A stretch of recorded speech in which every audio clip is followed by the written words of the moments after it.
ॐ सहना भवतु सहनौ भुनक्तु सह वीर्यङ्करभावहै तेजस्विनावधीतमस्तु मा विद्विषावहै। ॐ शान्ति शान्ति शान्तिः। श्रुतिस्मृतिपुराणानाम् आलयं करुणालयं नमामि भगवत्पादं शङ्करं लोकशङ्करं। शङ्करं शङ्कराचार्यं केशवं बादरायणं सूत्रभाष्यकृतौ वन्दे भगवन्तौ पुनः पुनः। ईश्वरो गुरुरात्मेति मूर्तिभेदविभागिने व्योमवद्व्याप्तदेहाय दक्षिणामूर्तये नमः। सच्चिदानन्दरूपाय विश्वोत्पत्त्यादिहेतवे तापत्रयविनाशाय श्रीकृष्णाय वयं नुमः।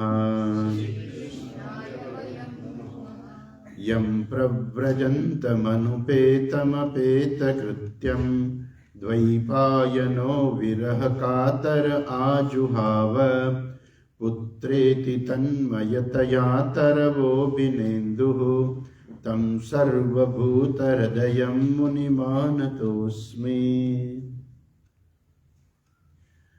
जन्माद्यस्य यतोऽन्वयादितरतः चार्थेष्वभिघ्नस्वराट् तेने ब्रह्महृदाय आदिकवये मुह्यन्ति यत्सूरयः।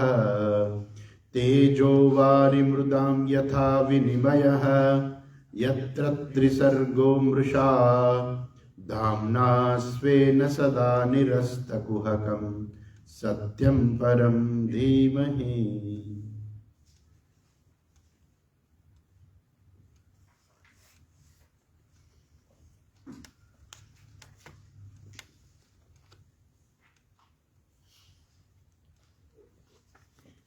આપણે જોઈ રહ્યા છીએ શ્રીમદ ભાગવતના બીજા સ્કંદનો પહેલો અધ્યાય. ગઈકાલે આપણે 12 થી 15 શ્લોક જોયા અને જેની અંદર સુખદેવજી મહારાજ વર્ણન કરે છે કે રાજન, બહુ લાંબુ જીવવાનો કોઈ અર્થ નથી. જો આપણે જીવનમાં કંઈક કરતા જ ના હોઈએ તો એવું લાંબુ જીવન નકામું છે.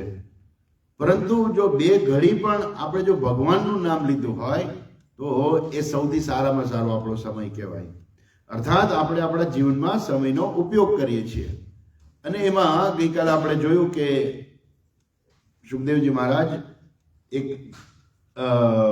દ્રષ્ટાંત પણ આપે છે ખટ્વાંગ નામના રાજાનું, કે ખટ્વાંગ નામનો રાજા જે છે બહુ શક્તિશાળી હતો. દેવતાઓ પણ એને મદદ માટે લઈ ગયેલા અને જ્યારે એનું કામ પૂરું થયું પછી દેવતાઓએ એમને વરદાન માંગવાનું કહ્યું કે માંગો માંગો, શું વરદાન જોઈએ છે? એ કે પહેલા તો તમે મને એમ કે મારું આયુષ્ય કેટલું છે? તો કે તમારું આયુષ્ય 1 મુહૂર્ત જેટલું જ છે, 2 ઘડીમાં આયુષ્ય છે. એટલે એમણે આખું દેવલોક છોડી ને તત્કાલ એ વિમાન દ્વારા એ ભૂલોક ઉપર આ લોક ઉપર આવ્યા અને ભગવાનની શરણે ગયા, ભગવાનનું સ્મરણ કર્યું.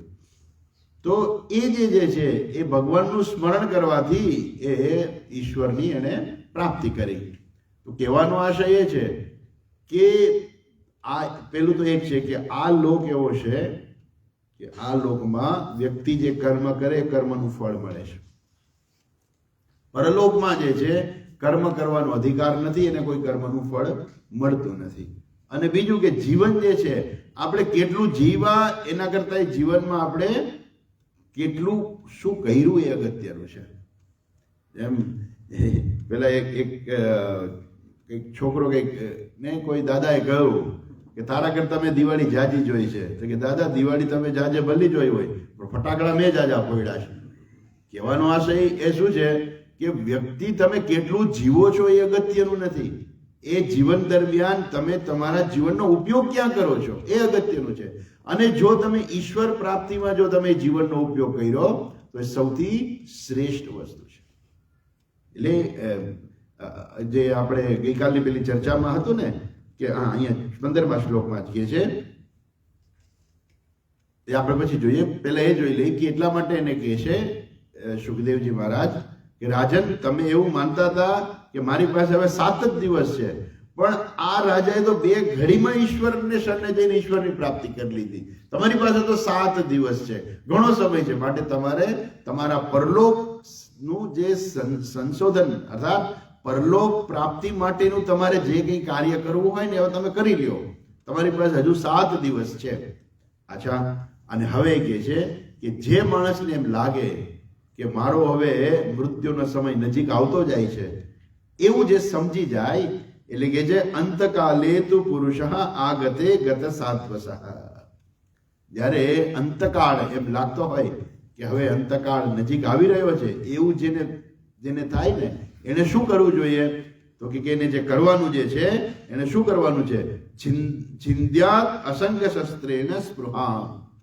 એને સૌથી પહેલું કાર્ય એ છે કે બધામાંથી એને પોતાની સ્પૃહા આસક્તિ છે ને સૌથી પહેલું કાર્ય છે છોડી દેવું જોઈએ. કે જે પરીક્ષિત રાજાએ કરીને બતાવ્યું. એમને ખબર પડી કે 7 દિવસ પછી મારું મૃત્યુ છે. ઓન ધ સ્પોટ એને હસ્તિનાપુરની રાજગાદીનો ત્યાગ કરીને નીકળી પડ્યા અને ગંગા કિનારે આવી ગયા. અને એ પૂછે છે કે ભાઈ મારી પાસે હવે 7 જ દિવસ છે, મારે શું કરવું જોઈએ? જે સુખદેવજી મહારાજ આવે છે એને પણ કહે છે કે મારી પાસે હવે 7 જ દિવસ છે, 7 દિવસ પછી મૃત્યુ મારું આવવાનું છે, તો મારું ધ્યેય શું હોવું જોઈએ? મારે શું કરવું જોઈએ? એ સુખદેવજી મહારાજ કહે છે કે તમારે 7 દિવસની અંદર તમારે તમારા પરલોક સાધી લેવો જોઈએ. પરલોક સાધવું એટલે ઈશ્વરની પ્રાપ્તિ કરી લેવી જોઈએ. તો એના માટે પહેલું કામ શું કહે છે? પહેલું કામ એ કરવાનું છે, છિંદ્યાત અસંગ શસ્ત્રેણ સ્પૃહામ દેહાનું એ ચતમ.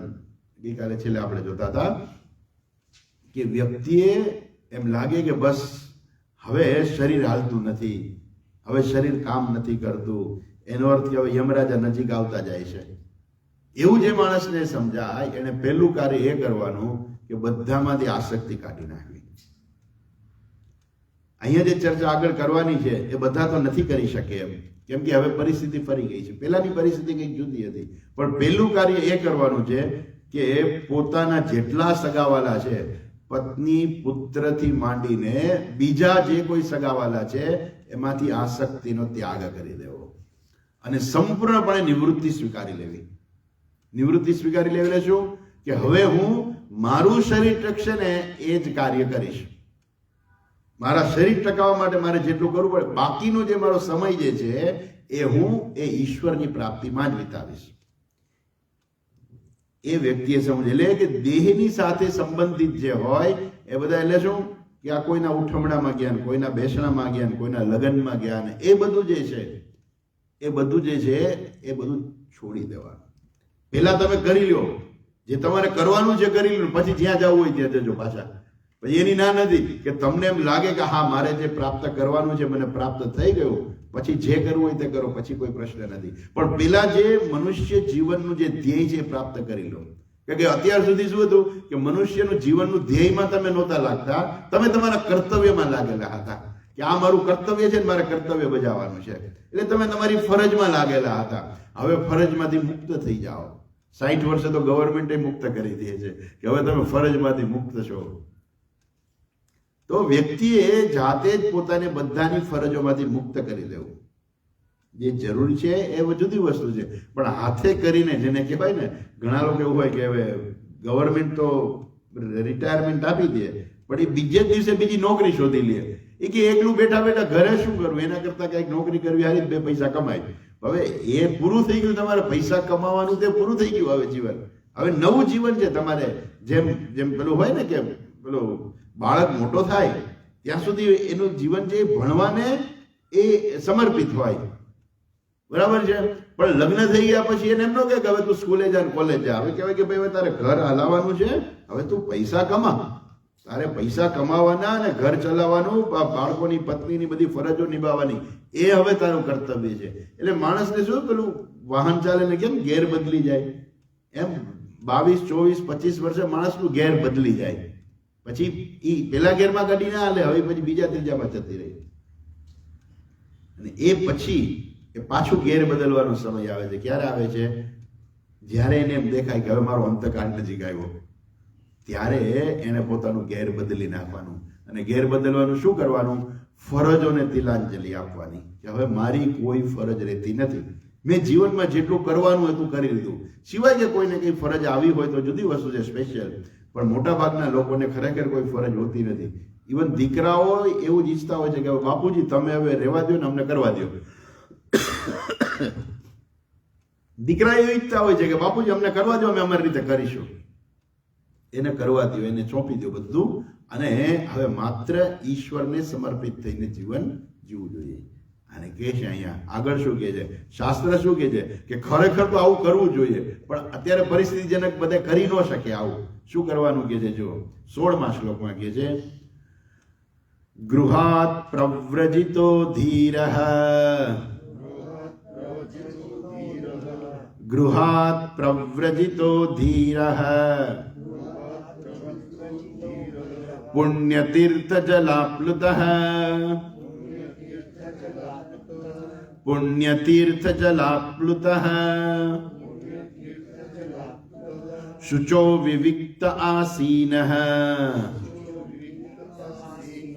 શુચૌ વિવિક્ત આસીનઃ વિધિવત કલ્પિતાસને, વિધિવત કલ્પિતાસને.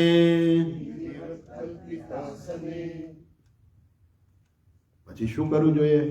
શાસ્ત્ર એવું કહે છે કે જો આવું કરવું જોઈએ, પણ અત્યારની પરિસ્થિતિ એવી છે કે આમ બધા કરી શકે એવું નથી, ભાગ્યે જ કોઈ કરી શકે. શું કરવાનું છે? ગૃહાત પ્રવ્રજિતો ધીરઃ. એ ધીર પુરુષ જે છે, ધીર પુરુષ એટલે જેનામાં વિવેક છે, જે વિચારશીલ છે, એ ધીરવાન, જેનામાં ધીરજ છે, અર્થાત જે વિચારશીલ છે, એ વિચારશીલ પુરુષે શું કરે? ગૃહાત પ્રવ્રજિતઃ, એ ઘરેથી નીકળી જાય છે, ઘર છોડી દે છે. કેમ કે ઘરે હોય તો બધી મગજમારી રહે ને, પેલું કે ને કે આપણે દેખવું નહીં દાજવું નહીં, એના જેવું. એટલે ઘર જો તમે ઘરમાં રહેતા હો તો તમારી સામે બધી પરિસ્થિતિ આવશે અને તમારાથી રહેવાશે નહીં, અને તમે કર્યા વગરના નહીં રહ્યો. એટલે શાસ્ત્ર કહે છે કે જો તમે ઘરે તમે સાવ અસંગ રૂપે રહી શકતા હો ને તો રહ્યો, એની ના નથી. પણ જે વ્યક્તિ અસંગ રૂપે ન રહી શકતી હોય, અને પહેલાના જમાનામાં એવું હતું કે આ બધું જ્ઞાન જે છે ને બહુ સરળતાથી ઉપલબ્ધ નહોતું. એ જ્ઞાન પ્રાપ્ત કરવા માટે એને બહાર જવું જ પડતું. અને પહેલાના જમાનામાં એવી હતી પરિસ્થિતિ, એવી હતી કે તમે ક્યાંક રહી શકો, એકાંતમાં રહેવું હોય તો. આજે એવી કોઈ પરિસ્થિતિ, પહેલા તો વન હતા એટલે બધા વનમાં જતા, વનમાં રહેતા. હવે વન ક્યાં શોધવા જવા? ગિરી ગુહાદીશું, તો ગિરિમાન ગુફામાં જવું. હવે તમે છેક, જેને કહેવાય ને કે તમે છેક ઉપર હિમાલયમાં, છેક કેદારનાથમાં જાઓ, ત્યાં રોજ 50,000 માણસો આવે છે. એક વખત હું કેમ્પ લઈને ઋષિકેશ ગયો હતો, અને અમે યાત્રાનું આયોજન કર્યું હતું કે અમે જે 30-40 જણા છીએ એ બધા બદ્રીનાથ, કેદારનાથ દર્શન કરવા જઈશું એમ. ઋષિકેશ ગયા પછી અમારે બધું પ્રોગ્રામ જ આખો કેન્સલ કરવો પડ્યો. સરકારે જ ના પાડી દીધી કે 60 વર્ષથી મોટી ઉપરના કોઈ ઉપર નહીં જાય. બધાને પરમિશન આપી હતી, બધા પરમિશન બધી કેન્સલ કરી દીધી સરકારે, કે ત્યાં રોજ 50,000 માણસ કેદારનાથમાં જાય છે, અને ત્યાં નથી ખાવાનું સરખું મળતું, નથી રહેવાનું મળતું એ સમયે. કારણ કે એક બાજુથી પેલો કોરોના પૂરો થયો હતો, અને કોરોના પછીનું પહેલું જ વર્ષ, અને લોકોને છૂટ મળી હતી બહાર ફરવાની, સરકારે છૂટ આપી. હજારો માણસો નીકળી પડ્યા ફરવા માટે થઈને. એટલે ફરવા માટે આટલા નકલ જતા હોય તો હવે તમે એકાંત ક્યાં મળવાનું હતું? છે કેદારનાથમાં 50,000 માણસ રોજના એ આવતા હોય. તો હવે બધા તીર્થટન જે છે ને એ બધા વિઝિટર પ્લેસ બની ગયા છે. બધા ટ્રાવેલ, લોકોને બસ વિઝિટિંગ માટે આવો, બધા ટ્રાવેલિંગ માટે ફરવાના સ્થળ થઈ ગયા છે. હવે તીર્થ જે છે, જાણે કે એ તીર્થ જે છે પોતાનું તીર્થપણું ગુમાવતા જાય છે, ને બધા લોકો હરવા ફરવા માટે આવે છે.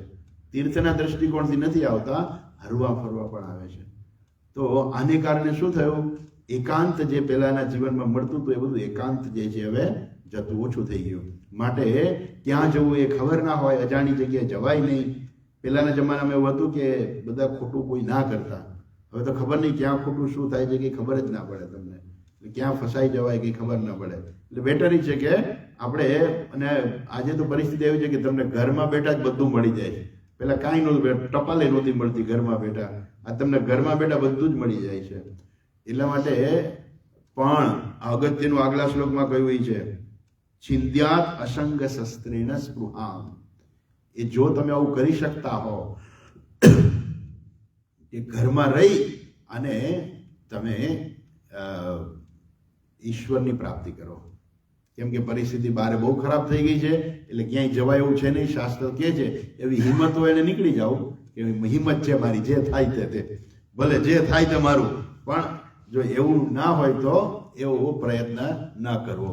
પણ અહીંયા શાસ્ત્ર કહે છે ગૃહાત પ્રવ્રજિતો ધીરઃ. એ ધીર વ્યક્તિ છે પોતાના ઘરનો ત્યાગ કરે છે. ભલે ને કોઈ માણસ ઘરનો ત્યાગ ના કરે, પણ ઘરની અંદર એવું રહેવું જાણે કે ઘરનો ત્યાગ જ કરી દીધો છે. કોઈને નડવું નહીં. પેલા કહે કે મારે શું કરવું? તો કે ભાઈ તમે કોઈને નડો માં. પેલા કે મને કઈ કામ આપો, મારે કઈ કામ તમે કયો એવું કરવા તૈયાર છું. તમે એક કામ કરો, કોઈને નડો માં. બસ એમ આપણે કોઈને નડીએ નહીં. આપણે ઘરમાં રહીએ છતાંય કોઈને મુશ્કેલી ઊભી ના કરીએ, અને આપણે જે છે આપણા પરલોક સાધનની તૈયારી કરીએ. આગલા શ્લોકમાં કહ્યું ને સાંપરાયિકમ. સાંપરાયિકમ એટલે પરલોક સાધવાની તૈયારી કરવાની, કે હવે મારે પરલોક પ્રાપ્ત માટે શું કરવું જોઈએ. અચ્છા, પછી આગળ કહે છે કે જે વ્યક્તિ ઘરનો ત્યાગ કરે છે એને શું કરવું જોઈએ? ગૃહાત પ્રવ્રજિતો ધીરઃ. એ ધીર વ્યક્તિએ ઘરનો ત્યાગ કરવો જોઈએ. શાસ્ત્રની અંદર પણ આવું કહેલું છે કે યદેહરિ વિરજેત તદહરેવ પ્રવ્રજેત. ઉપનિષદનું વાક્ય છે કે જ્યારે જીવનમાં વૈરાગ્ય આવે ને ત્યારે ઘરનો પહેલા ત્યાગ કરી દેવો. શું કામ ઘરનો ત્યાગ કરવાનું કહ્યું છે? કેમ કે ઘર જે છે ને એ માણસને પકડી રાખે છે. બાળકો છે, પૌત્ર છે, પત્ની છે, સંપત્તિ છે, સગાવાલા છે, એ બધા પકડી રાખે છે. અને માણસ જે છે ઘણી વખત એમાં ફસાઈ જાય છે પછી. એટલે કે છે કે જેવો વૈરાગ્ય આવે એવો ઘરનો ત્યાગ કરી દેવો. અહીંયા ધરાર વૈરાગ્ય કીધું છે કે જો મૃત્યુ દેખાય તો હવે વૈરાગ્ય જલ્દી લઈ આવો, નહીં તો જીવન એમને પૂરું થઈ જશે. એટલે કે અસંગ શસ્ત્રેણ દ્રઢેન ચિત્વા. ભગવાન ગીતામાં કહી દીધું અસંગ શસ્ત્રેણ દ્રઢેન ચિત્વા તતઃ પદમ તત્પરિમાર્ગિતવ્યમ. પછી એ પદ શોધવું જોઈએ કે જ્યાં ગયેલા ક્યારે પાછા ના આવે. એ પદને અહીંયા ચર્ચા કરે છે કે કેવી રીતે એ પદ સુધી પહોંચવાનું છે. તો સૌથી પહેલા વહેલા ગૃહાત પ્રવ્રજિતો ધીરઃ. પછી એને શું કરવાનું? પુણ્ય તીર્થ જલાપ્લુતઃ. એને પુણ્ય તીર્થોમાં જવાનું અને ત્યાં જઈને સ્નાન કરવાનું, કે એ સ્નાન કરવાથી એ વ્યક્તિ જે છે એની બાહ્ય પવિત્રતા પ્રાપ્ત થાય. અચ્છા, એટલે ઘરનો ત્યાગ, તીર્થોનું સેવન કરી ત્યાં સ્નાન કરીને એ શરીરને પવિત્ર કરવાનું છે. પછી શું કરવાનું છે કે જે શુચો વિવિક્ત આસીનઃ. ગીતાજીમાં પણ ભગવાન કહે છે શુચો દેશે પ્રતિષ્ઠાપ્ય સ્થિરમાસનમાત્મનઃ નાત્યુચ્છ્રિતમ નાતિ નીચમ ચૈલાજિન કુશોત્તરમ. એ અહીંયા જે ભાગવતમાં પણ એ જ કહ્યું છે. શુચો વિવિક્ત આસીનઃ વિધિવત કલ્પિતાસને. એ શુચો એટલે પવિત્ર. શુચો દેશે પવિત્ર સ્થાન જ્યાં હોય એવા પવિત્ર સ્થાનમાં જે છે જઈ અને ત્યાં બેસવું. પણ ક્યાં? એકાંતમાં.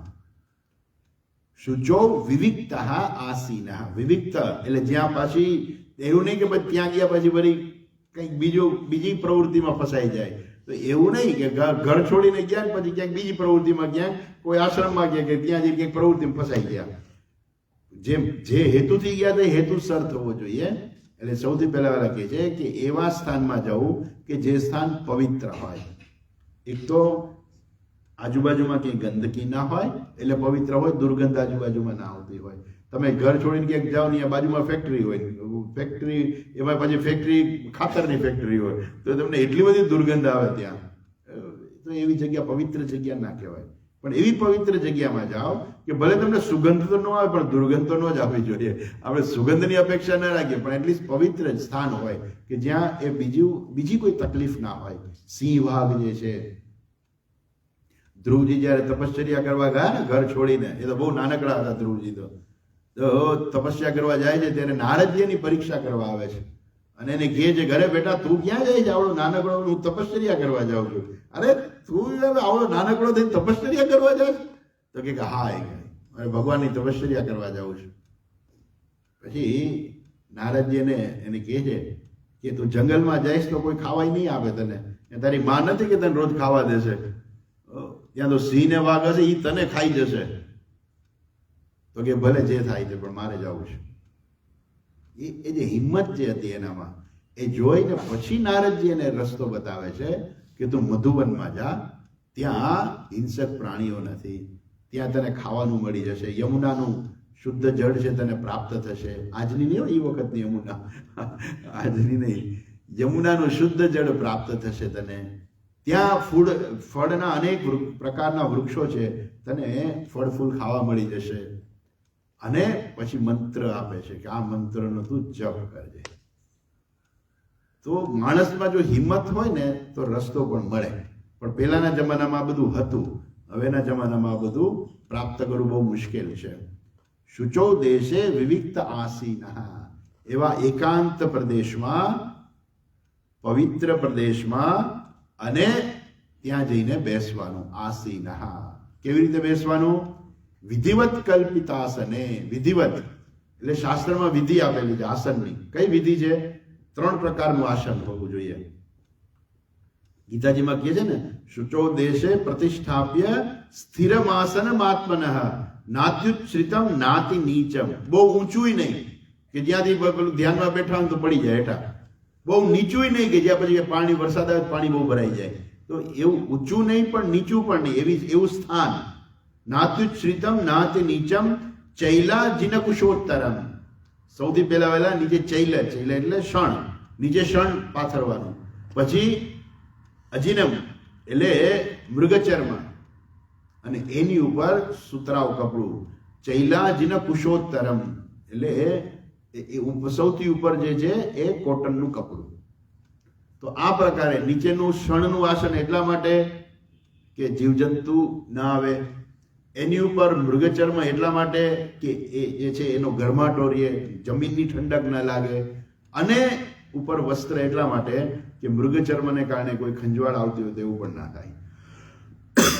કારણ કે મૃગની ચામડી છે એટલે ઘણાને શરીરને અનુકૂળ ના આવે તો એ ગરમીને કારણે ખંજવાળ પણ આવે. પણ એની ઉપર એક સાદું વસ્ત્રનું આસન પાથરેલું હોય તો કોઈ તકલીફ ના થાય. આ નિયમ છે. હવે આપણે ક્યાં લેવા જવું મૃગચર્મ?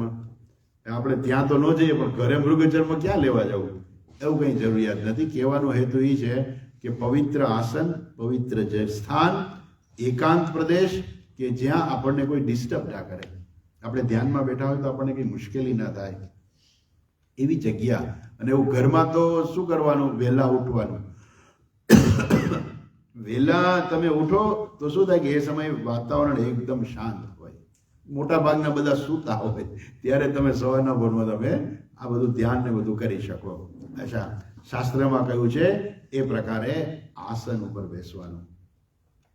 પછી શું કહે છે? આગળ કહે છે 17મા શ્લોકમાં કહે છે, અભ્યસેન મનસા શુદ્ધમ,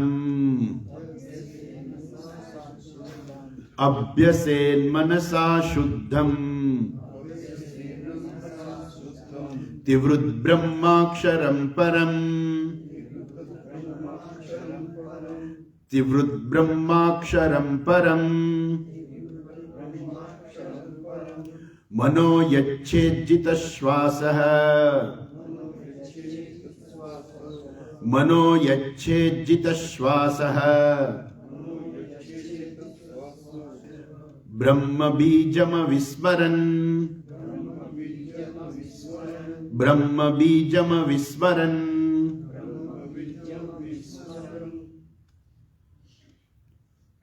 અભ્યાસેન મનસા શુદ્ધમ,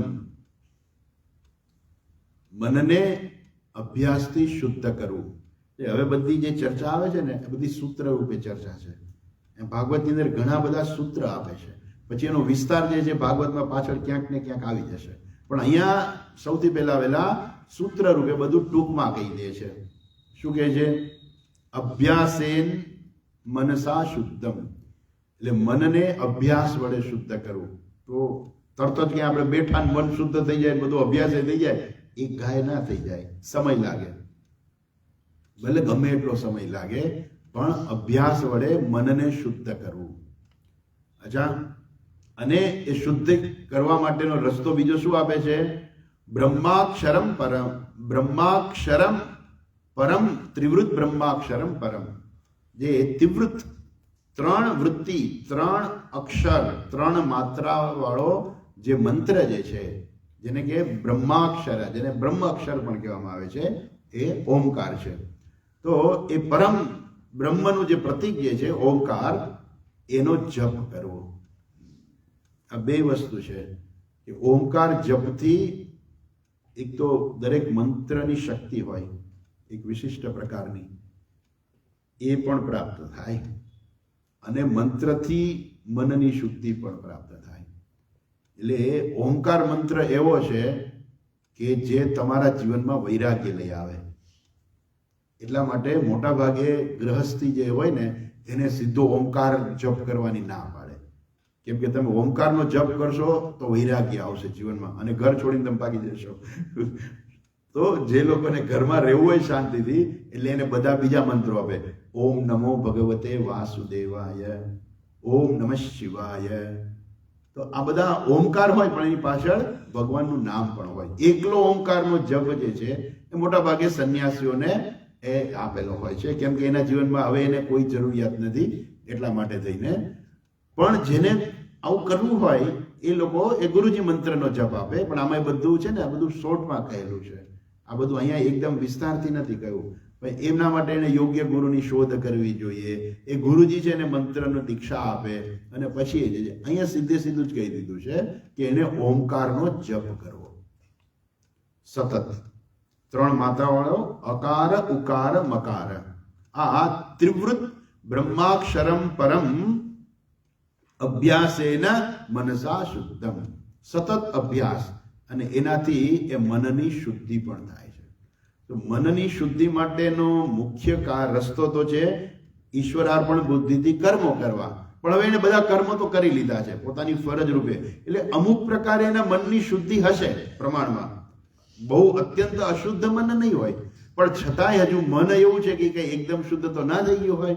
એટલે એ બહારે જઈને અથવા તો એકાંતમાં બેસીને મંત્રનો જપ કરો. મંત્રનો જપ છે અહીંયા ઓમકાર કહે છે. ઓમકાર જે શબ્દ જે છે એ પરમાત્માનું નામ છે. 2 પ્રકારે છે. એક તો તમે ઓમકારને જો જાણી લ્યો તો મોક્ષ છે, અને ઓમકારનો જો જપ કરો તો એનાથી મનની શુદ્ધિ અને બુદ્ધિની સૂક્ષ્મતા પ્રાપ્ત થાય છે. 2 વસ્તુ છે. કે ઓમકાર જે છે એને જાણી લે તો વાત પૂરી થઈ ગઈ, ફિનિશ. પછી હવે કંઈક અકાર ઉકાર મકાર, એ ત્રણેય દ્વારા જે છે ઉત્પત્તિ સ્થિતિ લઈ જાગ્રત સુષુપ્ત અને અવસ્થા જે છે, ત્રણેય અવસ્થા, એ ત્રણેય અવસ્થાનું વર્ણન કરે છે. ઘણું ઓમકાર, માંડુક્ય ઉપનિષદ આખું ઓમકાર ઉપર જ આધારિત છે. બહુ વિસ્તારથી ઓમકારની ચર્ચા માંડુક્ય ઉપનિષદમાં છે. એ જે ઓમકાર જે છે, જો ઓમકારને આપણે જાણી લઈએ ને તો એ મોક્ષની પ્રાપ્તિ છે. પણ જ્યાં સુધી વ્યક્તિ ઓમકારને જાણ્યા વગર ઓમકાર મંત્રનો જપ કરે છે, એટલે એ ઉપાસના છે.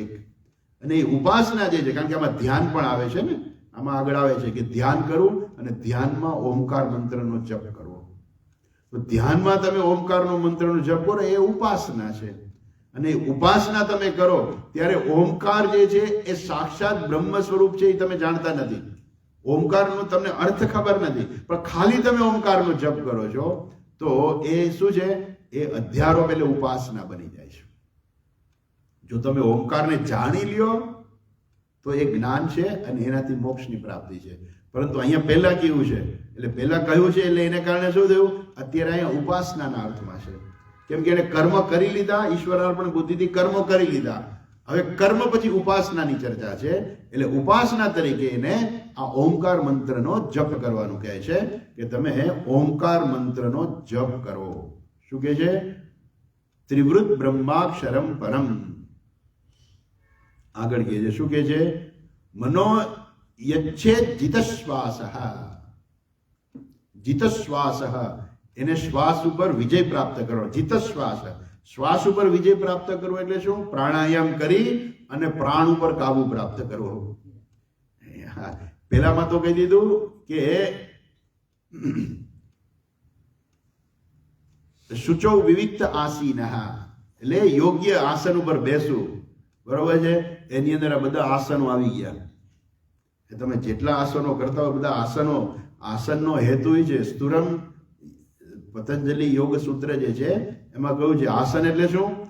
સુખમ સ્થિરમ આસનમ. જે આસનમાં તમે સુખપૂર્વક લાંબા સમય સુધી બેસી શકો એ આસન તમારે એમાં બેસવું. એટલે પછી બીજા ઘણા બધા આસનો છે એ શરીરની હેલ્થ માટે બધું કામના છે.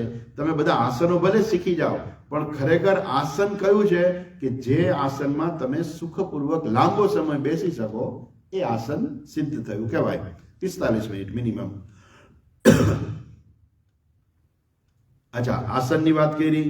હવે કહે છે કે તમે ઉપાસના કરો, ધ્યાનમાં બેસો અને ઉપાસના કરો, મંત્ર જપ કરો. મંત્ર જપ જે છે એ કરવા દ્વારા શું કરવાનું છે? મનો યચ્છેદ જીતશ્વાસ. મન ઉપર વિજય પ્રાપ્ત કરવાનો છે. જીતશ્વાસ, શ્વાસ ઉપર પ્રાણાયામ કરીને પ્રાણ ઉપર વિજય પ્રાપ્ત કરવાનો છે. આ થોડીક બધી વાત ટૂંકમાં કહી દીધી છે પણ આ બહુ અઘરી વસ્તુ છે. પણ ખરેખર અહીંયા કહેવાનો આશય તમારે એકદમ પ્રાણાયામ કરીને જીતશ્વાસ એ કહી દીધું છે. એટલે રોજ નિયમિત પ્રાણાયામ કરવાના અને નિયમિત પ્રાણાયામ કરવાથી પ્રાણ ઉપર પછી કાબુ આવે છે.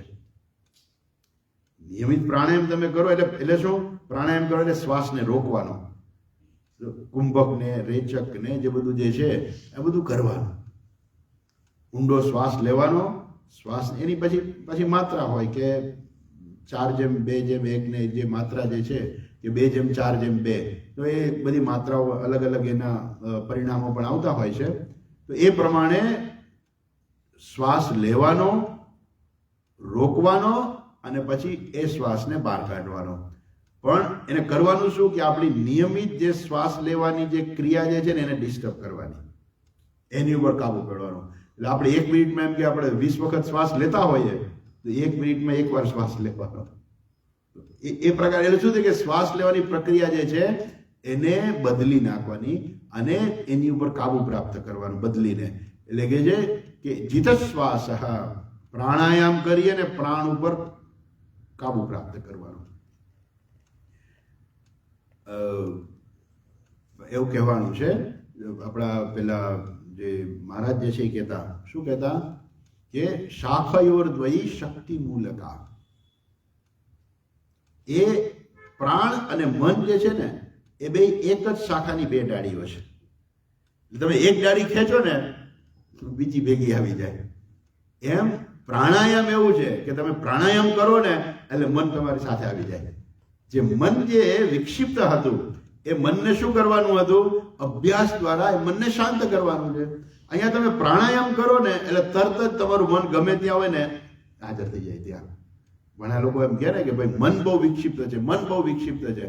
મન વિક્ષિપ્ત હોય ને એને પ્રાણાયામ કરવા. પ્રાણાયામ કરે મન તરત જ હાજર થઈ જાય. તમે પેલું સાંભળ્યું છે ને પેલું વાર્તા પેલી આવે ચિરાગની, પેલું જેને જો ચિરાગ ઉપર પેલું ઘસે એટલે પેલું જીન હાજર થઈ જાય તરત જ. એમ જાણે કે આ પ્રાણ અને મન જે છે શાખયોર દ્વયી શક્તિ મૂલકા, આ બે એક જ શાખાની 2 શક્તિઓ છે, ડાળીઓ છે. એટલે જેવું તમે પ્રાણ ઉપર કાબુ પ્રાપ્ત કરશો ને એટલે મન ઉપર કાબુ પ્રાપ્ત થવાનું છે. મન ઉપર કાબુ પ્રાપ્ત કરો એટલે મન ઉપર નિયંત્રણ આવી જશે. મન જે છે આપણે જ્યાં જવા દેવું હોય ને ત્યાં મન જાય. અત્યારે શું હોય મન સામાન્ય રીતે લોકોને શું હોય? સામાન્ય રીતે એવું હોય કે લોકોને મન જે છે ને એ ચંચળ જ હોય. ગીતામાં ભગવાન સ્વીકારે છે. અર્જુનનો પ્રશ્ન પણ છે, ચંચલમ હિ મન કૃષ્ણ પ્રમાથી બલવત દ્રઢમ તસ્યાહમ નિગ્રહમ મન્યે વાયોરિવ સુદુષ્કરમ.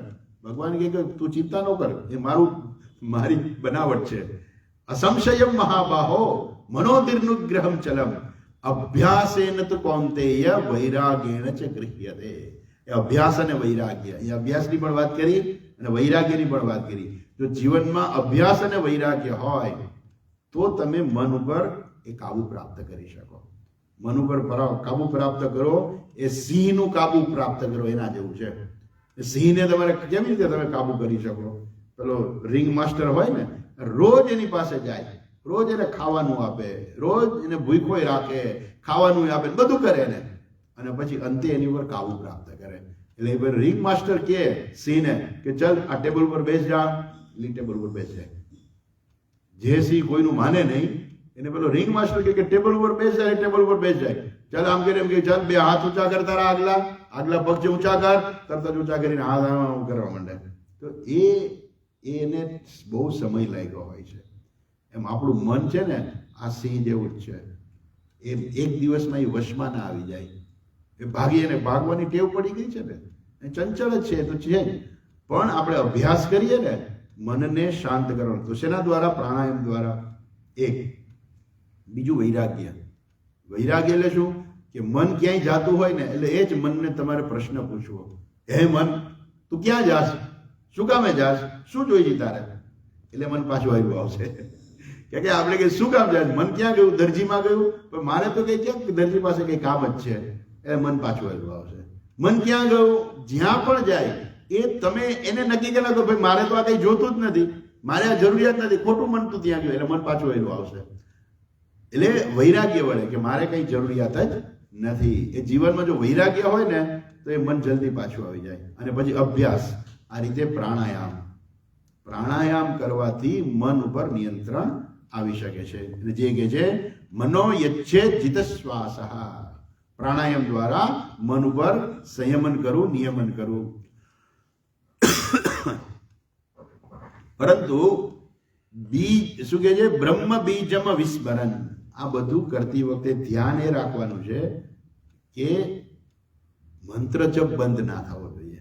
જ્યારે પણ શ્વાસ લે, પ્રાણાયામ કરીને પ્રાણ રોકે, ત્યારે શું કરવાનું? ત્યારે મંત્ર જપ ચાલુ રહેવો જોઈએ.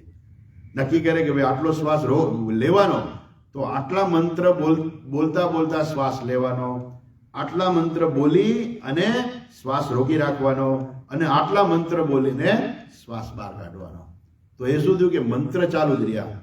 નહીં તો પછી એવું થાય કે પેલામાં પડી જાય, શ્વાસોશ્વાસની પ્રક્રિયામાં અને પ્રાણાયામમાં પડી જાય તો ભગવાન ભૂલાઈ જાય પછી એમાંથી. આ તો ભગવાનનું નામ છે, ઓમકાર છે તો પરમાત્માનું નામ છે. એટલે ટૂંકમાં નામ છે, પણ છે તો પરમાત્મા જ છે ને, જેમાંથી ઉત્પત્તિ સ્થિતિ લઈ જાય એને કારણે તો છે જ.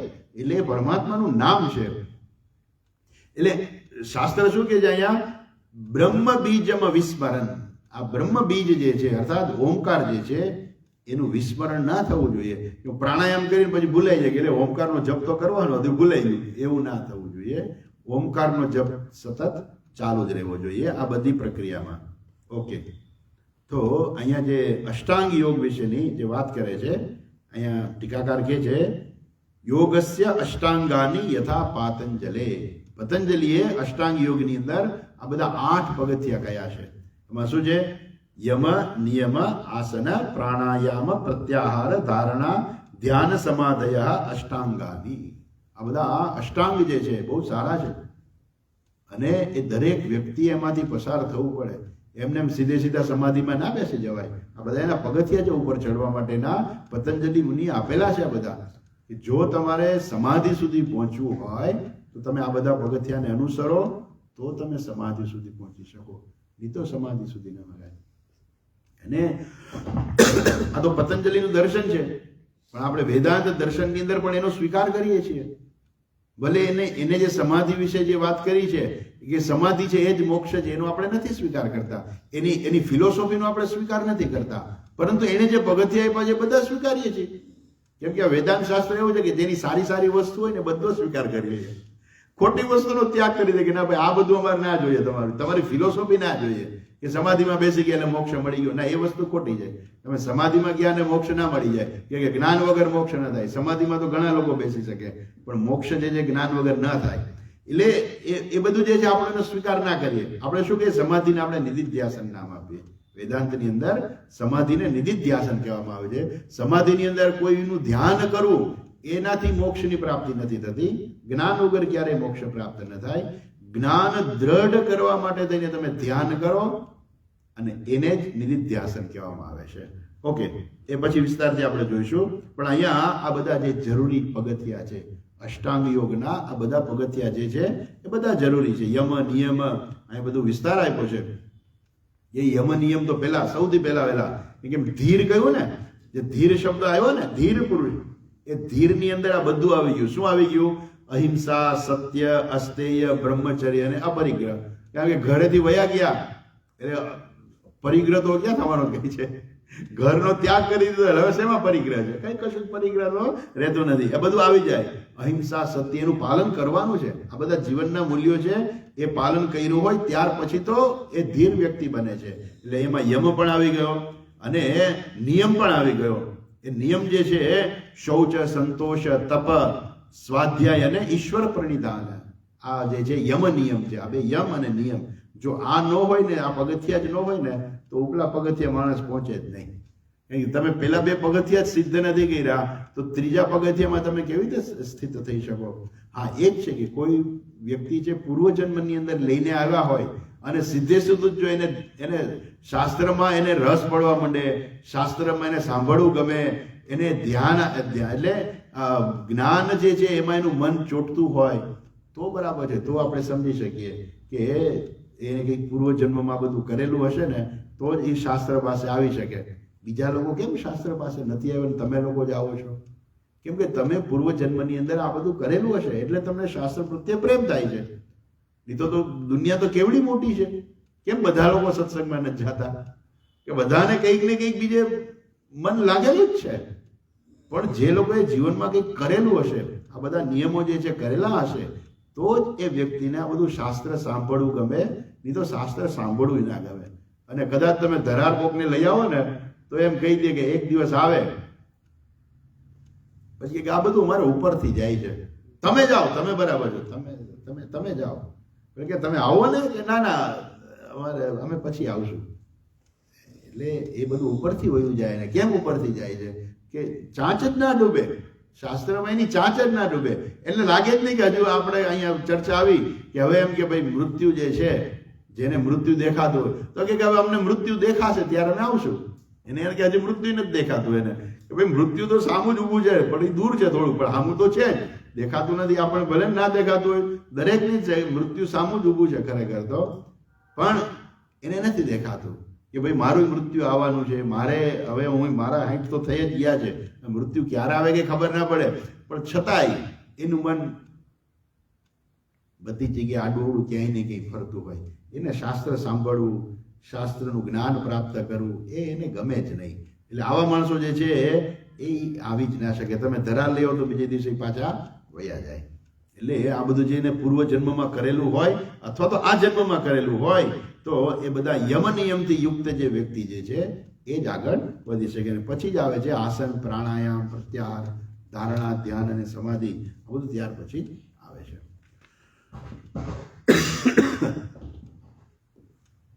ઓકે, આગળ જોઈએ 18મો શ્લોક. શું કે છે આગળ? નિયચ્છેદ વિષયેભ્યોક્ષાન, નિયચ્છેદ વિષયેભ્યોક્ષાન મનસા બુદ્ધિ સારથિ, મનસા બુદ્ધિ સારથિ મનઃ કર્માભિરાક્ષિપ્તમ, મનઃ કર્મભિરાક્ષિપ્તમ શુભાર્થે ધારયેદ્ ધિયા, શુભાર્થે ધારયેત ધિયા નિયચ્છેદ વિષયેભ્યઃ અક્ષાન મનસા બુદ્ધિ સારથિ. બુદ્ધિ સારથિ, જેણે બુદ્ધિને સારથી બનાવી છે. હવે નવો શબ્દ આવી ગયો સારથી, કેમ કે આપણે સારથીની ચર્ચા નથી કરતા અહીંયા, અને સારથી શબ્દ નવો આવી ગયો. શું છે સારથી? ઉપનિષદની અંદર ચર્ચા આવે છે કે આ સારથી શું છે. ત્યાં કે છે આત્માનમ રથિનમ વિદ્ધિ, આત્માનમ રથિનમ બુદ્ધિ, બુદ્ધિમ તુ સારથિમ વિદ્ધિ. આત્મા જે છે રથિનમ વિદ્ધિ, શરીરમ રથમેવતુ. આ આત્મા જે છે, આત્મા જે છે શું છે? એ રથનો માલિક છે. આત્માનમ રથિનમ વિદ્ધિ, રથિનમ એટલે રથનો માલિક. આત્માનમ રથિનમ વિદ્ધિ શરીરમ રથમેવતુ. શરીર જે છે રથ છે. આત્મા રથનો માલિક છે, શરીર છે એ રથ છે. રથને ચલાવનાર કોણ છે? સારથી. બુદ્ધિમ તુ સારથિમ વિદ્ધિ. બુદ્ધિ છે એ સારથી છે. અને પછી ઇન્દ્રિયાણી હયાનાહુ, એટલે ઇન્દ્રિયો જે છે એ આ ઘોડા રૂપે છે. કે રથ હોય તેમાં ઘોડા હોય ને, ઘોડા શું છે? તો કે ઇન્દ્રિયો જે છે એ ઘોડા છે. અને વિષયાંસ્તેષુ ગોચરાન બુદ્ધિમ તુ સારથિમ વિદ્ધિ વિષયાંતિ ગોચરામ. અને પેલું મન જે છે એ શું છે? લગામ છે. એટલે આપણી ઇન્દ્રિયો ઘોડા જેવી છે. ઘોડાને ક્યાં જવું એ ખબર ના હોય. તમે ઘોડાને છૂટા મૂકી દો તો ઘોડા ગમે ત્યાં રખડવા માંડે. એટલે ઘોડાને યોગ્ય રીતે ચલાવવા માટે એના ઉપર લગામ હોય. એટલે શું છે? મનરૂપી લગામ છે. મન જે શું છે? લગામ છે. પણ મન જે છે એ પણ બરાબર ના હોય તો, એટલે લગામ જો કાબુમાં ના હોય તો મન જ ક્યાંય રખડતું હોય તો એની ઇન્દ્રિય, જેનું મન જ ગમે ત્યાં રખડતું હોય એની ઇન્દ્રિયો પણ ગમે ત્યાં રખડવાની છે. જેને મન ઉપર જ કંટ્રોલ નથી, જેને બરાબર લગામ પકડેલી નથી, અર્થાત જેની લગામ છૂટી છે, એના ઘોડા ક્યાં જશે? ગમે ત્યાં જશે, કેમ કે એને કાબુમાં નથી. એટલે મન વડે અર્થાત લગામ વડે ઘોડાને કાબુમાં રાખવાનો છે. પણ લગામ પકડશે કોણ? સારથી. બુદ્ધિ તુ સારથિમ વિદ્ધિ. બુદ્ધિ છે એ સારથી છે, અને બુદ્ધિના હાથમાં લગામ છે. અર્થાત મન જે છે ને, બુદ્ધિ વડે તમે મનને કંટ્રોલ કરી શકો. કેવી રીતે? બુદ્ધિથી તમે નિર્ણય કરો. એક તમને એક દાખલો આપું કે તમારી ઇન્દ્રિયો જે વિષયો માનતી હોય, મન ક્યાંય ભટકતું હોય, પણ તમે બુદ્ધિથી નક્કી કરો કે મારે અત્યારે પૂજામાં બેસવું છે, તો ઇન્દ્રિયો ક્યાં જશે? ધરારે પૂજામાં બેસવું પડે કે નહીં? બુદ્ધિથી તમે જે નિર્ણય કરો ને, ત્યાં મન પણ હોય, ત્યાં ઇન્દ્રિયોને પણ રહેવું પડે. ઇન્દ્રિયો નહીં મળે, બહુ ઇન્દ્રિયોને વિષયો નહીં મળે. તમે નક્કી કરો કે મારે અડધી કલાક જે છે કે ભગવાનની પૂજા કરવી છે, પાઠ કરવા છે, જપ કરવા છે, માળા કરવી છે, તમે બેસી જાઓ, તો ઇન્દ્રિયોને કયા ભોગ મળવાના છે? ભોગ નથી મળવાના. કેમ કે બુદ્ધિ જે છે એ નિર્ણય કરે છે, અને જેવો બુદ્ધિએ નિર્ણય કર્યો એટલે મન એને સાથ આપે હંમેશા. મન એની અંદરમાં હંમેશા હોય. હા, પણ મનને જયારે ભાગવાની ટેવ પડી ગઈ હોય ને, એ મન ભાગી જાય. તમે મંત્ર જપ કરો તો મન ભાગી જાય. પણ ધીરે ધીરે એને મન પાછું લઈ આવવાનું બુદ્ધિથી સમજાવીને. એટલે અભ્યાસ અને વૈરાગ્ય વડે. પણ અભ્યાસ અને વૈરાગ્ય બુદ્ધિ નક્કી કરે છે, મન નહીં. તો અભ્યાસ અને વૈરાગ્ય વડે જે બુદ્ધિ જે છે એ બુદ્ધિ સારથી રૂપ છે. અને એના વડે બુદ્ધિ સારથી એવે જેણે બુદ્ધિને સારથી બનાવી છે એ વ્યક્તિએ શું કરવું જોઈએ? નિયચ્છેદ વિષયે વ્યક્ષાન મનસા. એને શું કરવાનું છે? એને બુદ્ધિ જેનો સારથી જે છે એવા મન વડે એને શું કરવાનું છે? ઇન્દ્રિયોને અક્ષાન મનસા નિયચ્છેદ, ઇન્દ્રિયો ઉપર કાબુ પ્રાપ્ત કરવાનો છે. ઘોડાને કંટ્રોલમાં રાખવાના છે. કહેવાનો આ સહી છે. એટલે શું? લગામ બરાબર પકડવાની છે. તમે સારથી જો, તમે એટલે બુદ્ધિ, તો બુદ્ધિ સારથી છે, બરાબર છે. બુદ્ધિ વડે શું કરવાનું છે? લગામને બરાબર પકડી રાખવાની છે કે ઇન્દ્રિયો ક્યાંય ભાગે નહીં. એટલા માટે થઈને એટલે બુદ્ધિ જેને સારથી જે છે એવી વ્યક્તિએ એને શું કરવાનું છે? નિયત છે વિષયેભ્ય અક્ષાન. ઇન્દ્રિયોને વિષયેભ્ય નિયત છે. ઇન્દ્રિયોને વિષયોમાં જાતિ પાછી વાળવાની છે. કેવી રીતે ઇન્દ્રિયોને વિષયોમાં જાતિ પાછી વાળવાની? અભ્યાસ અને વૈરાગ્ય. અભ્યાસ અને વૈરાગ્ય અર્થાત બુદ્ધિ દ્વારા. અચ્છા, આગળ કહે છે, શું કહે છે? મનઃ કર્મ વિરાક્ષિપ્તમ શુભાર્થે ધારયે ધિયા. અને એ જ જે બુદ્ધિ જે છે એને શું કરવાનું છે? એને ભગવાનના શુભાર્થે, ભગવાનનું ધ્યાન કરવાનું છે. ભગવાનનું ધ્યાન કરવાનું છે. કેવી રીતે? એ કહે છે મનઃ કર્મ વિરક્ષિપ્તમ. એ કેવું છે? કર્મ વડે, કર્મ એટલે શું? જુદા જુદા આપણે કર્મો કર્યા હોય ને એને કારણે આપણું મન પણ વિક્ષિપ્ત થઈ ગયું હોય. ઘણા બધા કર્મો કર્યા હોય એને કારણે મન વિક્ષિપ્ત હોય. તો એવું જે મન વિક્ષિપ્ત જે છે એને શું કરવાનું? એ બુદ્ધિ વડે મનને શાંત કરી અને શુભાર્થે ધારયેત, અર્થાત એ મનને ઈશ્વરમાં લગાડવું, ભગવાનનું ધ્યાન કરવું. હવે કે છે હવે ભગવાનનું ધ્યાન કરો. પેલું જપ કરવાનું કહ્યું, હવે કે છે કે તમે ભગવાનનું ધ્યાન કરો. ભગવાનનું ધ્યાન એટલે કરવું એટલે શું? તમારા જે કોઈ ઈષ્ટદેવ હોય એનું તમે ધ્યાન કરી શકો. દરેક વ્યક્તિના ઈષ્ટદેવ અલગ અલગ હોઈ શકે છે. આ ભાગવત જે છે એટલે એ વૈષ્ણવ ગ્રંથ છે. એટલે ભાગવતની અંદર વિષ્ણુ ભગવાનનું ધ્યાન કરવાનું કહ્યું હોય. તમે શિવ પુરાણ વાંચો તો એમાં શિવજીનું ધ્યાન કરવાનું કહ્યું હોય. કેમ કે ઈશ્વર તો એક જ છે. એ શિવ રૂપે છે ને એ વિષ્ણુ રૂપે છે, પણ એ ઈશ્વરનું ધ્યાન કરવાનું છે. અચ્છા, એટલે હવે ધ્યાન સુધી આવ્યા. તો આસન, પ્રાણાયામ, પ્રત્યાહાર, ધારણા અને ધ્યાન, આ પ્રકારે ધ્યાનમાં આવ્યા. એટલે શુભાર્થે ધારયેત, એને એ કર્મ વડે કર્મભિ આક્ષિપ્તમ, કર્મભિ મનઃ આક્ષિપ્તમ. એટલે કર્મ વડે મન બહુ વિક્ષિપ્ત થઈ ગયું. કેમ કે લોકો એટલું બધું દોડાદોડી કરતા હોય ને તો એનું મન સતત ચારે બાજુ ફરતું હોય, અને જ્યારે બેસે ને તો એનું મન શાંત ના રહે. એટલે આવું જે મન જે છે એને બુદ્ધિ વડે શાંત કરવાનું છે. કે મારે કંઈ જોઈતું નહીં, બુદ્ધિ વડે શાંત કેમ થાય? બુદ્ધિ વડે કેવી રીતે શાંત કરવું? તો બુદ્ધિ વડે એને તમે સમજાવો કે ભાઈ મન અશાંત છે તો એને શાંત ક્યાં જાય છે?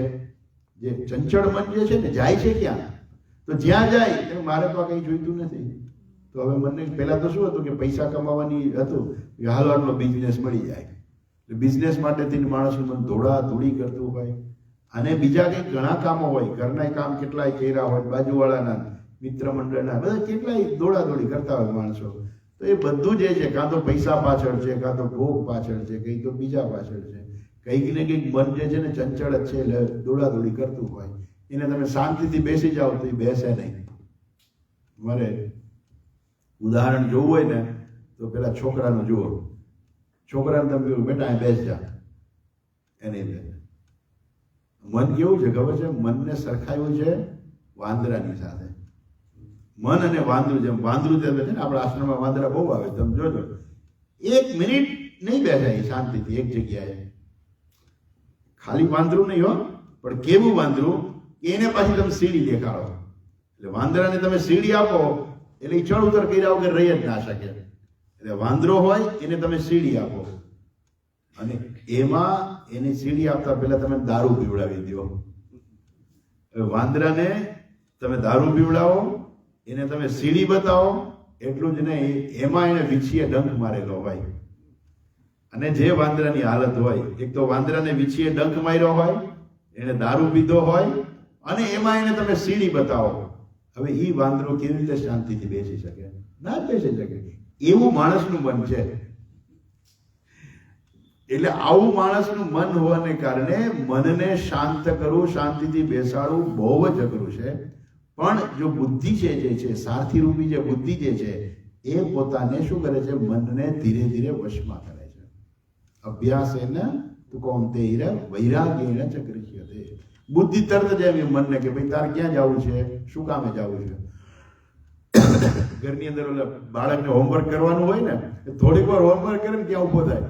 શું કામ ઉભો થયો ભાઈ તું? કે ના ના મારે બહાર જવું છે. નહીં બહાર નથી જવું, પેલા બેસ કે મારે રમવા જવું છે. અત્યારે રમવાનું નથી, પેલા હોમવર્ક કર. માતા પિતા ધરાવે ને બેસાડે. એમ મનને જે છે એ વ્યક્તિએ જાતે જ પોતાની બુદ્ધિ વડે મનને વશમાં કરવું પડે. મન એની મેળે વશમાં નહીં આવે. મનને કુટેવ પડી ગઈ છે રખડવાની, અને આવું જે મન જે છે એને ધીરે ધીરે કરીને એને શુભાર્થે અહીં કે છે ભગવત રૂપે, ભગવાનનું પછી ધ્યાન કરવાનું છે અને એ ભગવાનનું ધ્યાનમાં લગાડવાનું છે. એટલા માટે મનને શાંત હોય તો તમે એને લગાડી શકો. એટલે મનને શાંત કરો અને શુદ્ધ મન કરો. તો શુદ્ધ મન કેવી રીતે થાય એ તો આગળ ચર્ચા આવી ગઈ છે કે વ્યક્તિએ પોતે ઈશ્વરાર્પણ બુદ્ધિથી કર્મો કર્યા હોય એટલે મનની શુદ્ધિ હોય પણ શાંતિ ન હોય. મનની શુદ્ધિ હોય પણ શાંત ન હોય. એ મનને શાંત કરવાનું, શુદ્ધ કરવાનું અને ભગવાનમાં લગાડવાનું છે.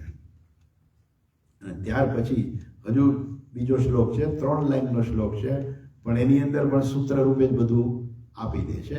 એની વિશેષ ચર્ચા જે છે આપણે આવતીકાલે કરીશું. આજે સમય થયો છે, અટકીએ. હરિ ઓમ. ઓમ પૂર્ણમદઃ પૂર્ણમિદં પૂર્ણાત પૂર્ણમુદચ્યતે પૂર્ણસ્ય પૂર્ણમાદાય પૂર્ણમેવાવશિષ્યતે. ઓમ શાંતિ શાંતિ શાંતિ. હરિ ઓમ. શ્રી ગુરુભ્યો નમઃ. હરિ ઓમ. આવતીકાલે 6 થી 7. હરિ ઓમ.